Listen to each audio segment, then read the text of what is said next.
മഞ്ചേശ്വരത്തേക്കാണ് പോകുന്നത്. ബിജെപിക്ക് തികഞ്ഞ വിജയപ്രതീക്ഷയുള്ള എ ക്ലാസ് മണ്ഡലങ്ങളിൽ ഒന്നാണ് മഞ്ചേശ്വരം. 2016 89 വോട്ടുകൾക്ക് കപ്പിനും ചുണ്ടിനുമിടയിലാണ് കെ സുരേന്ദ്രന്റെ മണ്ഡലം നഷ്ടമായത്. കഴിഞ്ഞ തവണയും UDF സ്ഥാനാർത്ഥിക്ക് വലിയ ലീഡ് നേടാനായില്ല എന്നത് മണ്ഡലത്തിന്റെ സ്വഭാവം വ്യക്തമാക്കുന്നു. മുമ്പ് ഇടത്തോട്ടും മഞ്ചേശ്വരം ചാഞ്ഞ ചരിത്രമുണ്ട് കേട്ടോ. ഇത്തവണ മഞ്ചേശ്വരത്തെ അംഗത്തട്ടിൽ ആരൊക്കെയാണെന്ന് നമുക്ക് ആദ്യം നോക്കാം. സിറ്റിംഗ് MLA AKM അഷ്റഫ് UDFന്റെ സ്ഥാനാർത്ഥിയായി ഇത്തവണയും എത്തുന്നു എന്നതാണ് UDFനെ സംബന്ധിച്ചിടത്തോളം വലിയ ആത്മവിശ്വാസം നൽകുന്നത്. കെ സുരേന്ദ്രൻ വീണ്ടും അംഗത്തിനെത്തുന്നു. BJP കാൻഡിഡേറ്റായി അവരുടെ എ ക്ലാസ് മണ്ഡലത്തിൽ എത്തുന്നത് കെ സുരേന്ദ്രനാണ്. KR ജയാനന്ദയാണ് LDF സ്ഥാനാർത്ഥിയായി എത്തുന്നത്. അതുകൊണ്ട് 3 പേരും തമ്മിൽ ഒരു വാശിയേറിയ മത്സരം, ത്രികോണപ്പോര് നടക്കുമ്പോൾ ആരായിരിക്കും വാഴുക, ആരായിരിക്കും വീഴുക എന്നത് തന്നെയാണ് നമുക്ക് അറിയേണ്ടത്. ഇനി മഞ്ചേശ്വരത്തിന്റെ സ്ഥാനാർത്ഥികളിൽ നിന്ന് നമുക്ക് ചില കണക്കുകൾ കൂടി പരിശോധിക്കേണ്ടതുണ്ട്. ഏറ്റവും പ്രധാനപ്പെട്ടത് അത് തന്നെയാണ്. മാറിമറിയുന്ന കണക്കുകളാണ് മഞ്ചേശ്വരത്തേത്. കഴിഞ്ഞ നിയമസഭാ തെരഞ്ഞെടുപ്പിൽ നമുക്കറിയാവുന്ന പോലെ 2021 തെരഞ്ഞെടുപ്പിൽ UDF വിജയം സ്വന്തമാക്കി. AKM അഷ്റഫാണ് ജയിച്ചത്. അന്ന് 65,758 വോട്ടുകളാണ് അന്ന് UDF സ്ഥാനാർത്ഥിക്ക് ലഭിച്ചത്. NDAക്ക് ലഭിച്ചത് 65,013 വോട്ടുകളാണ്. ചെറിയ വോട്ട് വ്യത്യാസത്തിലാണ് അന്ന് UDF സ്ഥാനാർത്ഥി ജയിച്ചത്. LDFന് 40,639 വോട്ടുകൾ, അതായത് ഭൂരിപക്ഷം എന്ന് പറയുന്നത് 745 വോട്ടുകൾ മാത്രമായിരുന്നു എന്ന് നമുക്ക് നോക്കിയാൽ കാണാൻ സാധിക്കും. 2021 കണക്കുകളാണ്. UDF സ്ഥാനാർത്ഥിക്ക് 65,758 വോട്ടുകൾ, NDAക്ക് 65,013 വോട്ടുകൾ, LDFന് 40,639 വോട്ടുകൾ, 745 വോട്ടിന്റെ ഭൂരിപക്ഷം എന്ന് കാണാൻ സാധിക്കും. തദ്ദേശ തെരഞ്ഞെടുപ്പ് ആകുമ്പോഴേക്കും നോക്കൂ, ഇതാണ് കണക്കുകൾ. 2021 കഴിഞ്ഞ തെരഞ്ഞെടുപ്പിന്റെ കണക്കുകൾ 749 വോട്ടിന്റെ ഭൂരിപക്ഷം മാത്രമാണ് UDFിനുള്ളത്. NDAയെ സംബന്ധിച്ചിടത്തോളം വലിയ പ്രതീക്ഷയാണ് ഈ മണ്ഡലത്തിലുള്ളത്. അതുകൊണ്ട് തന്നെയാണ് അവരുടെ എ ക്ലാസ് മണ്ഡലമായ മഞ്ചേശ്വരത്ത് മുൻ സംസ്ഥാന അധ്യക്ഷൻ കെ സുരേന്ദ്രൻ തന്നെ വിജയപ്രതീക്ഷയുമായി കളത്തിലിറങ്ങിയിരിക്കുന്നത്.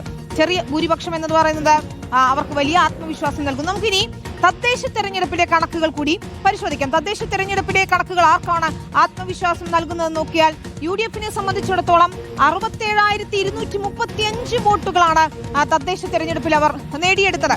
അത് വലിയ ലീഡാണ് എന്ന് നമുക്ക് കാണാൻ സാധിക്കും. തദ്ദേശ തെരഞ്ഞെടുപ്പിൽ UDFനെ സംബന്ധിച്ചിടത്തോളം മഞ്ചേശ്വരത്ത് NDAക്ക് 47,071 വോട്ടുകളാണ് തദ്ദേശ തെരഞ്ഞെടുപ്പിലുള്ളത്.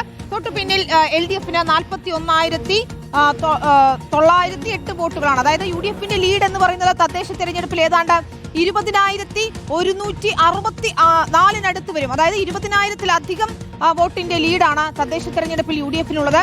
UDFനെ സംബന്ധിച്ചിടത്തോളം AK അഷ്റഫിനെ സംബന്ധിച്ചിടത്തോളം വലിയ ആത്മവിശ്വാസവും അത് തന്നെയാണ്. പക്ഷേ കഴിഞ്ഞ നിയമസഭാ തെരഞ്ഞെടുപ്പിലെ കണക്കുകൾ NDAക്ക് വലിയ ആത്മവിശ്വാസം നൽകുന്നുണ്ട്. പക്ഷേ തദ്ദേശ തെരഞ്ഞെടുപ്പിലെ പാറ്റേൺ അല്ല, ഈ കണക്കുകളല്ല നമുക്കറിയാം നിയമസഭാ തെരഞ്ഞെടുപ്പിൽ വരിക. അതുകൊണ്ട് തന്നെ UDFനെ സംബന്ധിച്ചിടത്തോളം ഇത്തവണ കെ സുരേന്ദ്രനും ഒപ്പം ജയാനന്ദയും മത്സരത്തിനെത്തുമ്പോൾ ഉറപ്പായും ഒരു ടൈറ്റ് ഫൈറ്റ് നടക്കുന്നു. UDFന്റെ ലീഡ് തദ്ദേശ തെരഞ്ഞെടുപ്പിൽ കൃത്യമാണ് 20,164. ആ ആത്മവിശ്വാസമാണ് AKM അഷ്റഫിനുള്ളത്. പക്ഷേ നമുക്ക് കാത്തിരുന്ന് കാണാം എന്താണ് സംഭവിക്കാൻ പോകുന്നത്. അരുൺ പൂപ്പറമ്പയുണ്ട് വിശദാംശങ്ങളുമായി. അരുൺ, ഒരു ടൈറ്റ് ഫൈറ്റ് നടക്കുന്ന ഏറ്റവും പ്രധാനപ്പെട്ട മണ്ഡലമാണ് മഞ്ചേശ്വരം. അവിടുത്തെ കാര്യങ്ങൾ ഇപ്പോൾ എങ്ങനെയാണ്? പ്രചാരണം ഏത് രീതിയിൽ മുന്നോട്ട് പോകുന്നു?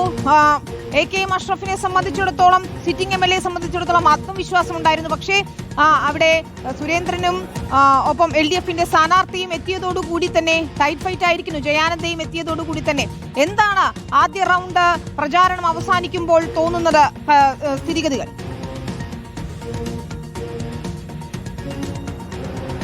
വിനീത തീർച്ചയായും സൂചിപ്പിച്ചത് തന്നെയാണ് ഏറ്റവും പ്രധാനപ്പെട്ട കാര്യം. അതിശക്തമായിട്ടുള്ള പോരാട്ടമാണ് മഞ്ചേശ്വരത്ത്, ഒരു ത്രികോണ പോരാട്ടമാണ് മഞ്ചേശ്വരത്ത് നടക്കുന്നത്. കൃത്യമായി ഒരു മുന്നണിക്ക് ഇപ്പോൾ ഈ ഘട്ടത്തിൽ ഒരു എഡ്ജ് ഉണ്ട് എന്ന് നമുക്ക് മഞ്ചേശ്വരത്ത് പറയാൻ കഴിയുന്നില്ല. അതുതന്നെയാണ് മഞ്ചേശ്വരത്തിന്റെ ഒരു സ്വഭാവം. മുൻകാല തെരഞ്ഞെടുപ്പ് കണക്കുകളൊക്കെ പരിശോധിച്ചാൽ നമുക്കത് വ്യക്തമാവുകയും ചെയ്യും. കഴിഞ്ഞ തദ്ദേശ തെരഞ്ഞെടുപ്പിലും അതോടൊപ്പം തന്നെ പാർലമെന്റ് തെരഞ്ഞെടുപ്പിലും UDFന് വലിയ ഭൂരിപക്ഷം ഈ മണ്ഡലത്തിന്റെ ഒരു കണക്ക് പരിശോധിച്ചാൽ ഉണ്ട് എന്ന് നമുക്കറിയാം. പക്ഷേ അത് നിയമസഭാ തെരഞ്ഞെടുപ്പിലേക്ക് എത്തുമ്പോൾ ആ ഭൂരിപക്ഷം ഒരു വശത്തുണ്ടെങ്കിൽ പോലും നിലവിൽ നമുക്ക് ഗ്രൗണ്ടിൽ പരിശോധിച്ചു കഴിഞ്ഞാൽ കൃത്യമായ ഒരു എഡ്ജ് UDFന് ഈ ഘട്ടത്തിൽ നമുക്ക് പറയാൻ സാധിക്കില്ല. അതിന് പ്രധാനപ്പെട്ട കാര്യം കെ സുരേന്ദ്രൻ തന്നെയാണ് ഇത്തവണയും NDAയുടെ സ്ഥാനാർത്ഥിയായിട്ട് കളത്തിലുള്ളത്.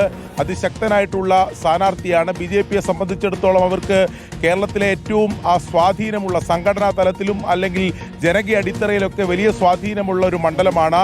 പ്രത്യേകിച്ച് ഭാഷാ ന്യൂനപക്ഷ മേഖലകൾ, അതിർത്തി പ്രദേശങ്ങളിലൊക്കെ BJPയുടെ സ്വാധീന മേഖലകളുണ്ട്. വോട്ട് നിലയിലും BJPക്ക് വലിയ അത്തരത്തിലുള്ള സ്വാധീനമുള്ള പ്രദേശങ്ങളാണ് മഞ്ചേശ്വരത്തിൻ്റെ പഞ്ചായത്തുകൾ. UDFന് ആത്മവിശ്വാസം നൽകുന്നത് ഇപ്പോൾ വിനീത സൂചിപ്പിച്ച പോലെ തദ്ദേശ തെരഞ്ഞെടുപ്പിലെ അവർക്ക് ലഭിച്ചിട്ടുള്ള വലിയ ലീഡാണ്. മുഴുവൻ പഞ്ചായത്തുകളും, നേരത്തെ BJP ഭരിച്ചിട്ടുള്ള പഞ്ചായത്തുകൾ ഉൾപ്പെടെ മുഴുവൻ പഞ്ചായത്തുകളും ഇപ്പോൾ UDF ആണ് ഭരിക്കുന്നത്. അതോടൊപ്പം തന്നെ AK മഷറഫ് എന്ന നിലവിലെ MLAയുടെ ജനകീയമായിട്ടുള്ള ഇടപെടൽ അത് വലിയ രീതിയിൽ അവിടെ ഗുണം ചെയ്യുമെന്ന് UDF വിലയിരുത്തുന്നുണ്ട്. പ്രത്യേകിച്ച് ഈ അവസാനം, അതായത് ഈ തെരഞ്ഞെടുപ്പ് പ്രഖ്യാപനത്തിന് തൊട്ടു മുമ്പ് നടന്ന കുമ്പളയിലെ ടോൾ സമരം ഉൾപ്പെടെ AK മഷറഫ് എന്ന MLAക്ക് വലിയ രീതിയിൽ ജനകീയ അടിത്തറ നൽകിയിട്ടുണ്ട് എന്ന തരത്തിലുള്ള വിലയിരുത്തലുണ്ട്. അതോടൊപ്പം തന്നെ UDFന് അനുകൂലമായിട്ടുള്ള ഒരു സാഹചര്യം, അതായത് 2021 തെരഞ്ഞെടുപ്പിൽ 745 വോട്ടിന്റെ മാത്രമാണ് ഭൂരിപക്ഷം. പക്ഷെ ആ രാഷ്ട്രീയ സാഹചര്യമല്ല മഞ്ചേശ്വരത്ത് നിലവിലുള്ളത് എന്നതാണ്. ആ രാഷ്ട്രീയ സാഹചര്യമല്ല എന്നത് തന്നെയാണ്. നോക്കൂ.